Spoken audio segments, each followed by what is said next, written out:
Actualité et enjeux des écoles d'ingénieurs françaises. J'aborde tous ces sujets avec Emmanuel Duflot, qui est directeur de l'EPF et président de la CDFI. Bonjour Emmanuel Duflot. Bonjour. Merci d'être avec nous aujourd'hui.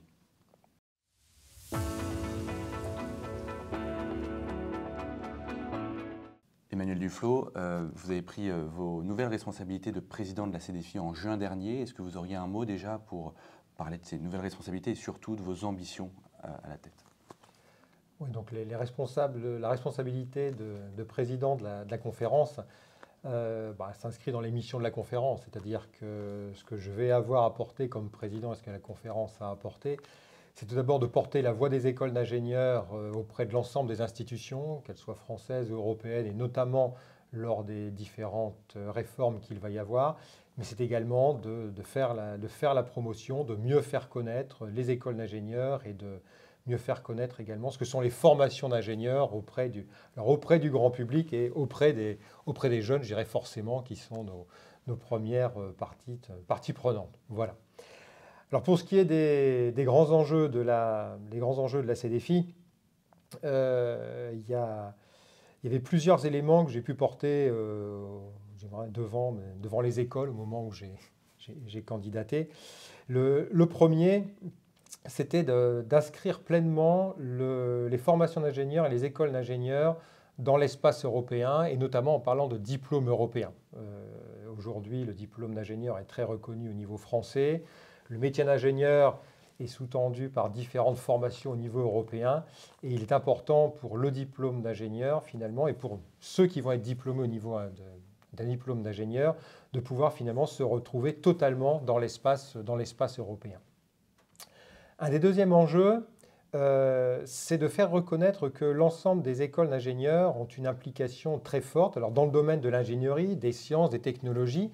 Alors non seulement, bien évidemment, sur ce qui est leur point fort, qui est dans leur nom, sur le nom du diplôme d'ingénieur, mais également de faire reconnaître, je dirais, de faire connaître à tous qu'une école d'ingénieur, c'est également la possibilité de faire une école d'ingénieur, c'est également la possibilité d'avoir un diplôme de bachelor, donc on peut avoir finalement un titre d'assistant ingénieur, donc on peut avoir aussi finalement un diplôme à Bac+3. Et pour ceux qui voudraient aller vers une expertise beaucoup plus forte, eh bien vous pouvez parfaitement avoir un doctorat et devenir finalement un expert dans une école d'ingénieur. Donc tout un panel finalement de compétences que l'on peut accueillir dans les écoles d'ingénieurs.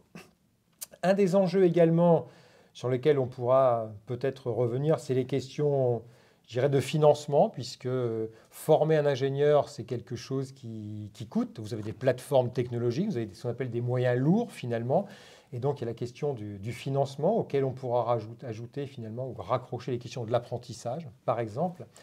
Et le dernier enjeu qui s'inscrit dans les politiques que peut avoir la France, de réindustrialisation, d'industrie verte, c'est la question de la recherche. Puisque ce que l'on sait peut-être un peu moins, on a un peu moins conscience, c'est que les écoles d'ingénieurs, certes, forment, mais sont également à la pointe de la recherche, et notamment la recherche en ingénierie, la recherche appliquée pour la société, en lien avec les entreprises, et ce qui permet d'avoir une contribution finalement très, très forte au niveau de la société, avec une vision très système, très pragmatique des choses.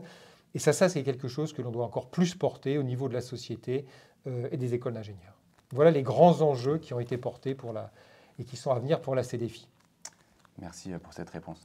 Alors, lors de votre dernière conférence de presse, on a pu aussi parler un petit peu de la réforme du bac et de la baisse de vivier un petit peu en mathématiques, physique, mathématiques, en sciences de manière générale. Est-ce que vous, en tant que président de la CDFI, ça vous inquiète, cette baisse de vivier ? Alors, je vous mentirais si je vous disais que ce n'est pas une inquiétude, effectivement, puisque je dirais, aujourd'hui, une des fondations, finalement, compétences que l'on va demander pour entrer dans une école d'ingénieur, ce sont effectivement les connaissances, les compétences que l'on peut avoir acquis au niveau du lycée en mathématiques. Alors, on parle de la réforme du bac, mais la baisse constatée, parce que c'est une réalité, la baisse constatée du niveau en mathématiques des élèves qui arrivent dans nos écoles, certes, on parle de la réforme du bac, mais c'est également finalement le résultat de nombreuses réformes que l'on a eues ces dernières années, non seulement au lycée, mais également au collège. Voilà. Donc, c'est effectivement un sujet puisque vous avez une diminution du nombre d'étudiants qui sont formés à un niveau, je dirais, satisfaisant pour nous en mathématiques et voire même en physique. Donc, c'est un sujet de préoccupation auquel les écoles vont répondre de deux manières. La première, ça va être de voir comment est-ce qu'elles peuvent adapter finalement le cursus à l'entrée, puisque ce que l'on pouvait attendre il y a quelques années, on ne l'a plus aujourd'hui. Avec une attention particulière à avoir, c'est que les élèves ne sont pas moins bons. On peut entendre que les élèves sont moins bons. Non, ils sont pas. On peut entendre que les élèves sont moins bons. Non, ils ne sont pas moins bons. C'est juste que le cursus qu'ils ont eu ne les ont pas amenés à avoir les compétences, je dirais, que l'on pouvait attendre il y a quelques années. Donc finalement, charge incombe aux écoles, ce qu'elles n'avaient pas avant, de faire cette adaptation finalement de contenu, de compétences pour les amener à un niveau d'ingénieur.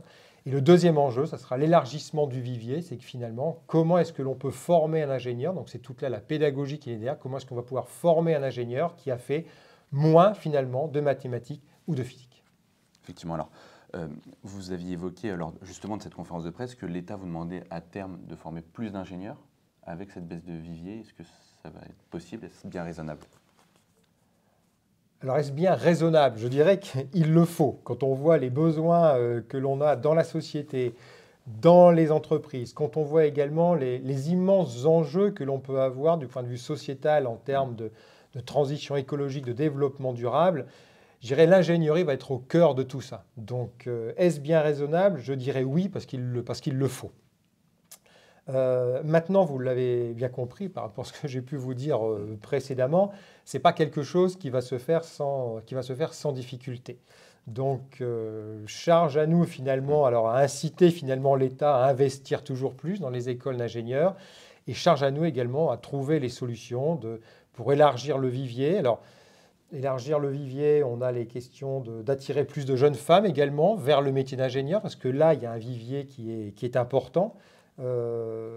Charge également à nous d'avoir une diversité certainement sociale également, c'est-à-dire que les qualités pour être ingénieur, les compétences, voilà, l'excellence c'est partout. Donc il y a également tout un travail à faire pour aller chercher effectivement un nouveau vivier là où je dirais il est moins évident pour les jeunes qu'ils peuvent venir, les convaincre qu'ils peuvent venir vers nous et aller chercher un vivier, comme on a pu le dire précédemment, peut-être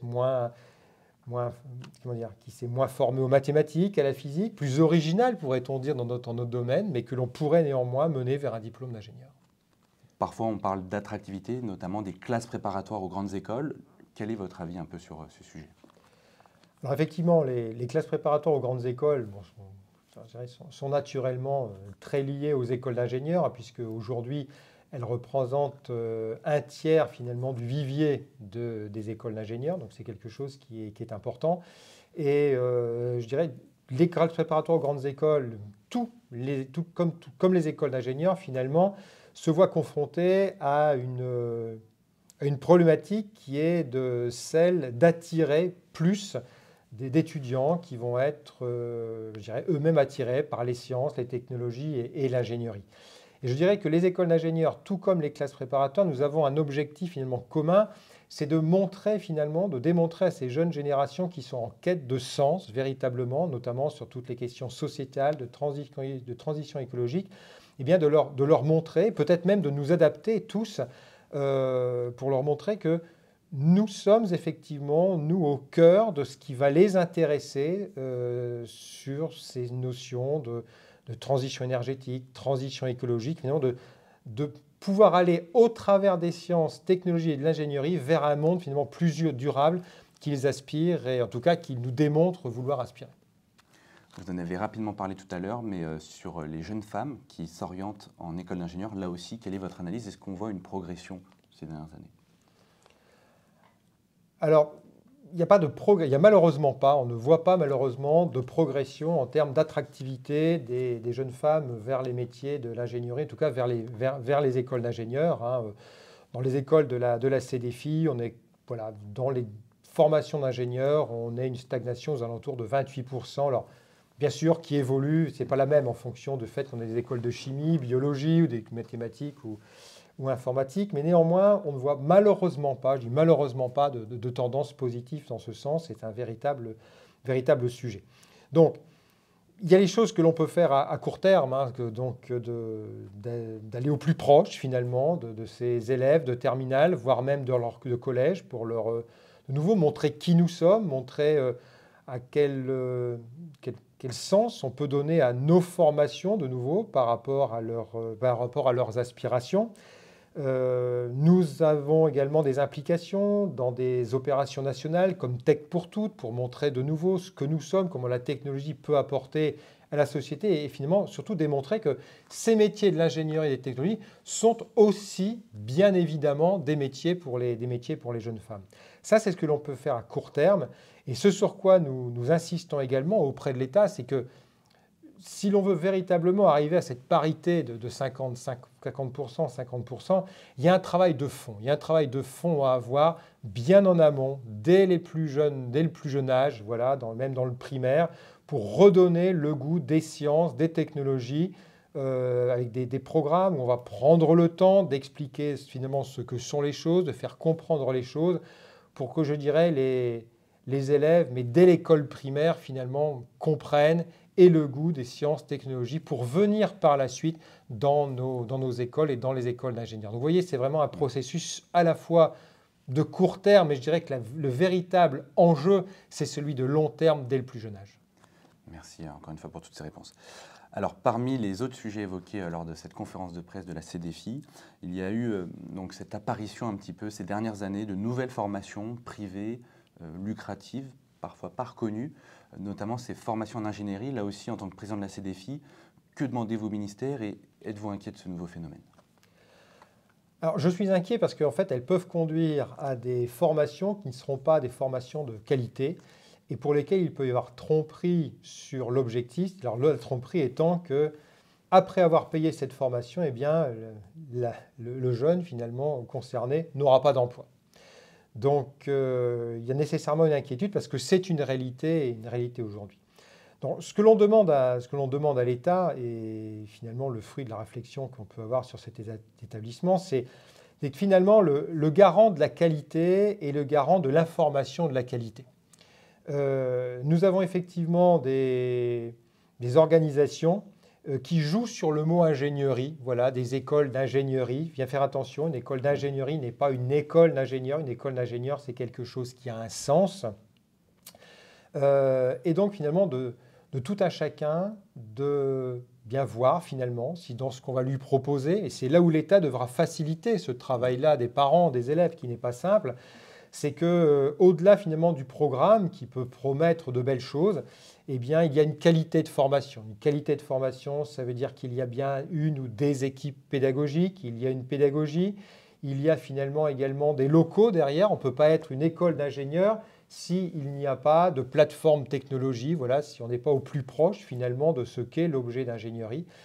Et donc, c'est demander à l'État, voilà, si je synthétise, on demande à l'État d'être le garant de cette qualité. Ce n'est pas seulement un programme, ce sont également des moyens, ce sont des équipes pédagogiques, des professeurs qui réfléchissent à la façon de former au mieux finalement les jeunes pour qu'il y ait un métier à la fin. Et je dirais également par rapport à tous ceux qui vont nous écouter, surtout de bien faire attention dans le programme, dans ce qu'on va leur proposer, de faire attention aux fausses belles promesses.